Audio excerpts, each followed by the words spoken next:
আমার husband broiler মুরগিটা তেমন পছন্দ করে না, তো এই রেসিপিতে করে খাওয়ানোর পর থেকে সে এত বেশি পছন্দ করে আর বুঝতেই পারে না যে ব্রয়লার রান্না করেছি নাকি গরুর মাংস রান্না করেছি।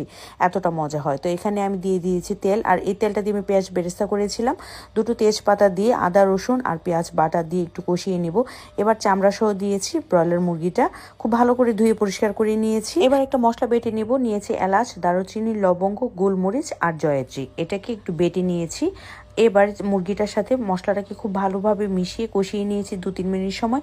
পরিমাণ মতো লবণ দিয়েছি। এবার একটু বেশি পরিমাণে লাল মরিচের গুঁড়া, হলুদের গুঁড়া, ধনিয়ার গুঁড়া দিয়ে ভালো করে কষিয়ে রান্নাটাকে দুর্দান্ত করার জন্য এটা আরেকটা টুইস্ট হচ্ছে পেঁয়াজ বেরেস্তার সাথে টমেটোটাকে খুব ভালোভাবে পেস্ট করে এই মাংসটার সাথে মিশিয়ে দিতে হবে। এইটা কিন্তু মাস্ট করবেন, তাহলে দেখতে পারবেন কালার স্বাদ কত বেশি বেড়ে যায়। ভালো করে কষিয়ে নিয়ে এখানে দিয়েছি পরিমাণ মতো টক দই, এটা স্কিপ করা যাবে। দুটো আস্ত রসুন দিয়ে আর একটু সময় কষিয়ে নিয়ে এবার ঝোলের পরিমাণ দিব পানি। মাংসটা সেদ্ধ হতে যতটুকু পানি লাগে ততটুকুই দিয়েছি। এটা আমি একটু মাখা মাখা করব। এবার লাস্ট পর্যায়ে দিয়েছি ধনিয়া পাতা, ভাজা জিরার গুঁড়ি, সেই সাথে দিলাম বেরেস্তা। একদম ফ্রেশ ধনিয়া পাতাটা কিন্তু ব্যবহার করতে হবে। কতটা যে দুর্দান্ত হয় এটা খেতে। এভাবে রান্না করলে কালারটা যতটা সুন্দর আসে, এটা খেতে তার থেকেও অনেক বেশি মজাদার হয়।